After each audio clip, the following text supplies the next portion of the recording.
आप कौन है? आप कौन हैं? आपकी ट्रू आइडेंटिटी क्या है? ये एक बुनियादी नुक्ता है जिससे आपका पर्सनल डेवलपमेंट का सफर स्टार्ट होता है। और ये कहना बहुत आसान है, हम सब ने अपनी जिंदगी में ये बात सुनी होगी, आयरॉनिकली बचपन से सुनी होगी कि जी, आपने बेटा किसी की नहीं सुननी, आपने अपनी करनी है। आप कौन है? आपने अपने आप को ढूंढना है, अपने आप को तराशना है, हर चीज आपके फायदे के लिए।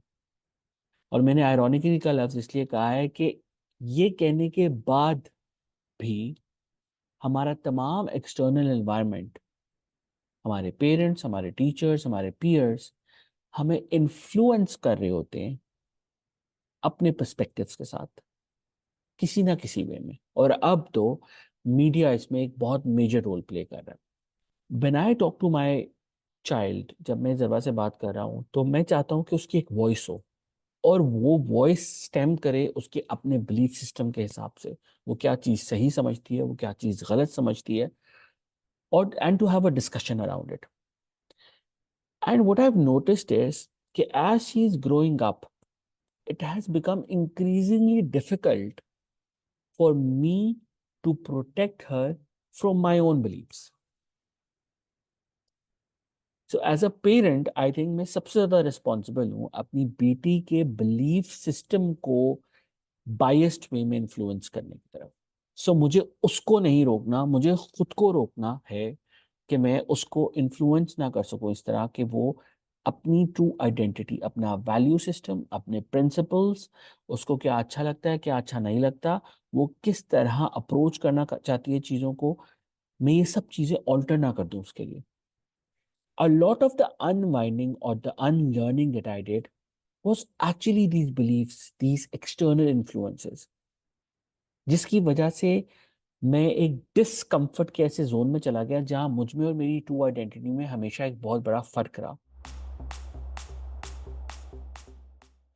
Specially if you are a young parent, it's a golden opportunity for you कि आप अभी से ही अप्लाई कर दें ताकि डैमेज कंट्रोल ना हो बाद में। तो जब मैं डैमेज कंट्रोल कहता हूँ तो मेरा मतलब वो तमाम लोग हैं जो बेचारे मेरी तरह प्रोफेशनल लाइफ में घुसने वाले होते हैं, यूनिवर्सिटी में घुसने वाले होते हैं, और वो एक कंफ्यूजन का शिकार होते हैं इंटरनली। उनकी अपनी आइडेंटिटी अगेंस्ट जो उन पे थोप दी जाती है या जो इन्फ्लुएंस कर दिया जाता है, because we are at the end of the day human beings and we get influenced by a lot of different things, because हमारी sense of right and wrong, हमारी sense of what we like, what we don't, हमारी sense of हमारी क्या values हैं, हमारे क्या principles हैं, वो over time shape होती है जिस तरह हम अपने environment से interact करते हैं।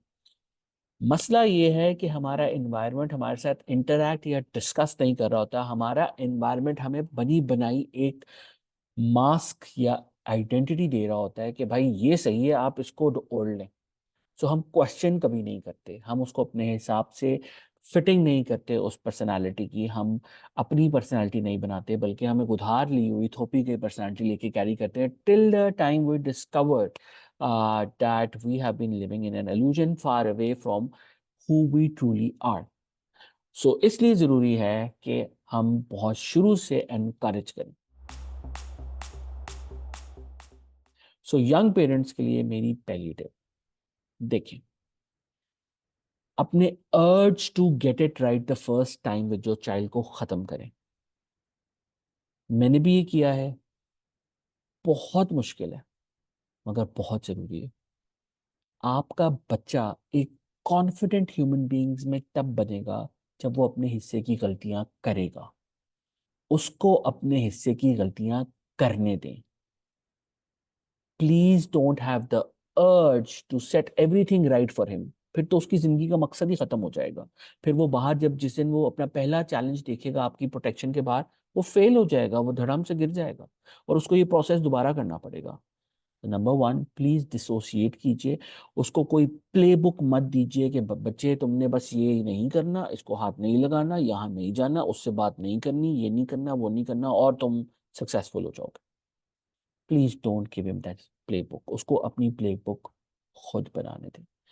Be the guardian, be the mentor, guide them, but please don't take this right away from them to explore life on their own. So, step number one.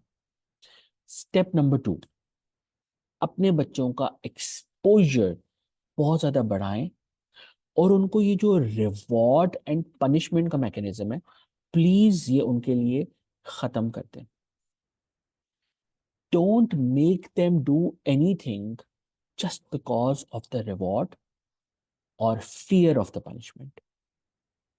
It should come from their own sense of satisfaction, fulfillment, happiness. Let them explore those emotions. ये उनकी अपनी health and grooming के लिए बहुत ज्यादा जरूरी है. तो उनको एक कंडीशन बिहेवियर की तरफ रिवॉर्ड एंड पनिशमेंट से मत लेके जाएं. बच्चा नहीं सो रहा, सो जाओ वरना अंकल आ जाएंगे. अच्छा तुम नहीं कर रहे ये चीज, ठहरो, फलाने को कहेंगे हम. आंखें दिखाना, टोन को ऊपर नीचे करना. यू हैव टू अंडरस्टैंड कि अगर आप उनका कॉन्फिडेंस खुद तोड़ देंगे, और यकीन मानिए बहुत मुश्किल है ये कॉन्फिडेंस तोड़ने से बचाना, ये रियलाइज करना कि हम उनके साथ क्या कर रहे हैं, ये मुश्किल है, ये आसान काम नहीं है. एज अ ह्यूमन बीइंग आपकी हिम्मत जवाब दे जाती है, आप चीखते भी हैं, आप चिल्लाते भी हैं, आप गुस्सा भी करते हैं, और आप चाहते हैं कि वो, आप उनको बचा सकें कि वो गलती ना करें, मगर एट द सेम टाइम ये बहुत ज़रूरी है. सो एक सेफ एनवायरनमेंट क्रिएट करना जिसमें वो बच्चे अपने हिस्से की एक्सपेरिमेंटेशन कर सकें बिना किसी डर खौफ के, ये बहुत ज़रूरी है. So let them do that. Third tip, ना हम ये रियलाइज करेंगे कि बच्चों को सेफगार्ड करके एक हैप्पी डैप्पी एनवायरनमेंट में नहीं रखना, बल्कि आपने अपनी डेली लाइफ के साथ उनको भी अटैच करना है. सो उनके एक्सपीरियंसेस, उनका एक्सपोजर बढ़ाएं, उनको एक मुर्गी के डब्बे में बंद मत करें. ये बच्चे जब बड़े होते हैं, जब वो जाते हैं बाहर के मुल्कों में, वहाँ के बच्चों के साथ compete करते हैं, तो वो लैक करते हैं इसी रियल लाइफ एक्सपीरियंस की वजह से, इसी एक्सपोजर की वजह से. बिकॉज बाहर का बच्चा बहुत जल्दी लाइफ के जो रियल एक्सपोजर्स हैं, जो रियल एक्सपीरियंसेस हैं, वो कर रहा होता है. सो प्लीज अपने बच्चे को अपने साथ अटैच करें. अगर आप इवन खरीदारी करने जा रहे हैं, आप कोई इंपॉर्टेंट मीटिंग करने जा रहे हैं, कोई फैमिली की इंपॉर्टेंट चीज हो रही है, make a special space for your child. Let him be heard, let him process it. जितना आप एक्सपोजर देंगे उतना ही उसकी ग्रोथ आएगी. आखिरी बात जो कि इन सब चीजों को सम अप करती है, और ये मैं डैमेज कंट्रोल वालों के लिए भी कर रहा हूँ. At the end of the day, जो तमाम आपकी जिंदगी का सफर है, उसका पहला पिलर हमेशा आपकी अपनी सेल्फ डिस्कवरी है. तो आप एजुकेशन में भी जाते हैं, आप किसी कोर्स में जाते हैं, आप इवन लाइफ में कोई बिजनेस कर रहे हैं, कोई जॉब कर रहे हैं, जब तक आप अपने आप को डिस्कम्फर्ट में नहीं डालेंगे और आप क्वेश्चनिंग करना नहीं शुरू करेंगे, इनक्विजिटिवनेस अपनी नहीं जगाएंगे, तब तक आप कामयाब नहीं होंगे. अगर आप थोड़ा सा ऑब्जर्व करें तो आप देखेंगे कि 10 साल की उम्र तक हमारे बच्चे ढेर सारे सवाल करते हैं, ढेर सारे. 5 साल से 7 साल की उम्र में तो वो इतने सवाल करते हैं कि पेरेंट्स तंग आ जाते हैं और उनके सवालात को ब्रेक लगाने की कोशिश करते हैं, जो कि गलत है, जो कि गलत है. अंडरस्टैंडेबल बिहेवियर है, बिकॉज पेरेंट्स जो है उनकी फ्रस्ट्रेशन डेवलप हो जाती है, उनके पास टाइम नहीं होता, उनके पास इतनी पेशेंस नहीं होती. Which is why it is important कि एक्सपोजर बढ़ाया जाए. और फिर 5वीं से 7वीं तक वो बहुत ज़्यादा सवाल करते हैं, और उसके बाद हमारा माशरा, हमारा स्कूल, हमारे सोसाइटल नॉर्म्स, हमारे पेरेंट्स उनको चुप करा देते हैं. और 10 साल के बाद आप देखेंगे, ड्रास्टिकली रिसर्च ये प्रूव करती है कि बच्चे सवाल करना बंद करना शुरू हो जाते हैं, वो घबराते हैं सवाल करने से.